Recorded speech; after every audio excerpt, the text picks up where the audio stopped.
Good morning. We are really proud to be here, and we have just launched our thought leadership, building resilient NBFCs. I think a topic that is heavily resonating with today's audience, with all these sessions that we have lined up today, curated with ET. Each of these 5 sessions are like 5 Lego blocks that have come together in our report. We'll be placing it before you shortly. But I'll just take 10-15 minutes to give you a brief synopsis of what is PwC's point of view in how the NBFC journey has been.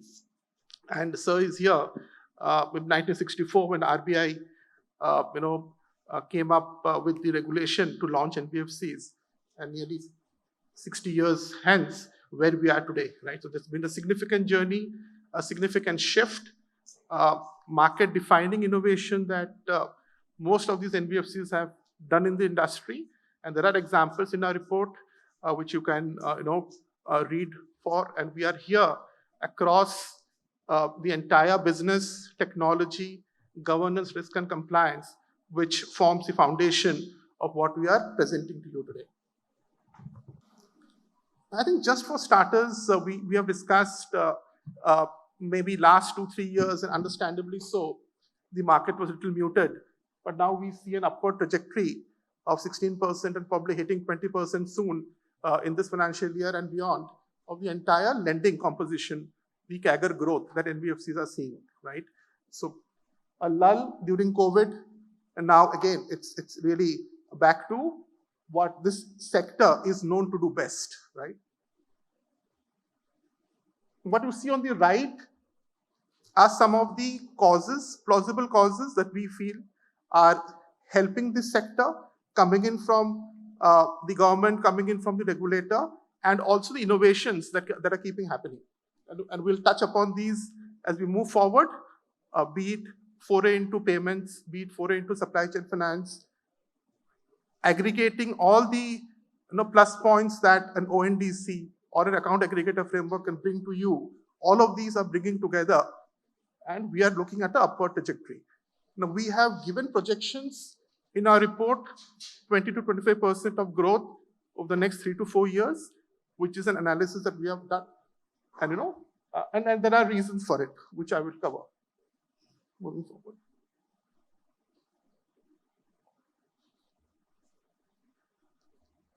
So when Sir started, the day, he clearly laid out the evolution and what happened 3-4 years back, right? And that created a lot of, shock or seizures in the market. Now that is all behind. A lot of learnings, a lot of new guardrails have come up. The regulator is more proactive now. And in that scenario, we look at what could be the next leap for this entire sector, right?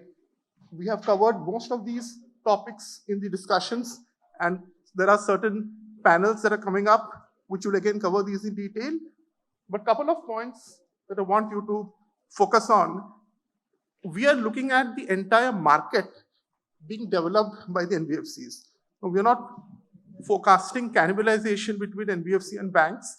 Both are here to coexist, and the market is significantly large. The opportunity is significantly large for everybody to coexist, and NBFCs will continue to carve out their niche as we move forward. Now, what could be some of the challenges ahead?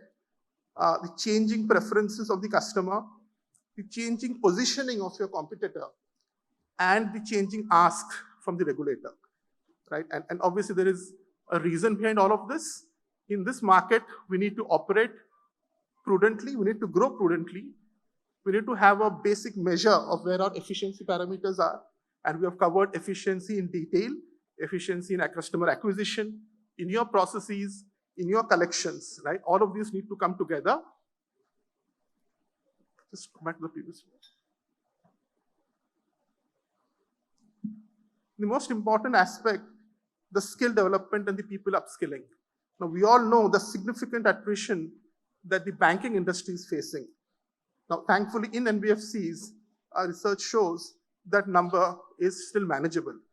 But still, when we are talking about all of you getting into new businesses like a BNPL or a supply chain finance or electric, EV financing, which is coming up, you need people who understand technology, will have to look at new ways of underwriting, right? So the entire fulcrum around your people is going to be very, very significant for you to invest and develop, right? From the CEO's vision, right? So this is very important. And last but not the least, do you really pass the smell test?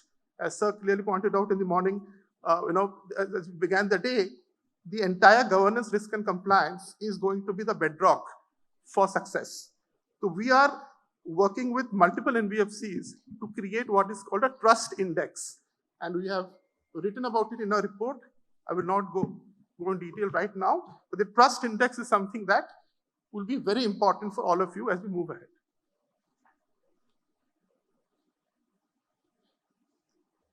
I think, as I said, 3 important Lego blocks: business, technology, and governance. As you move forward in this journey, when we are looking at a 25 to 30% CAGR, you will have to continuously innovate. Now, we have examples in the industry where few NBFCs have been probably redefined the market from a consumer durable financing perspective, right? I don't want to take names here, but you know whom I'm talking about in the upper layer. There are NBFCs who are significantly getting entrenched in new and emerging areas, like EV financing that's coming up. And we all spoke about co-lending, we spoke about collaboration, etc. That continues to happen with the fintechs. That will continue to happen with banks.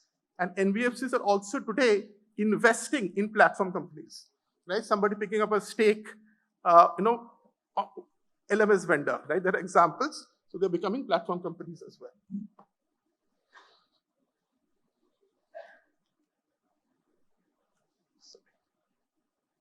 Yeah.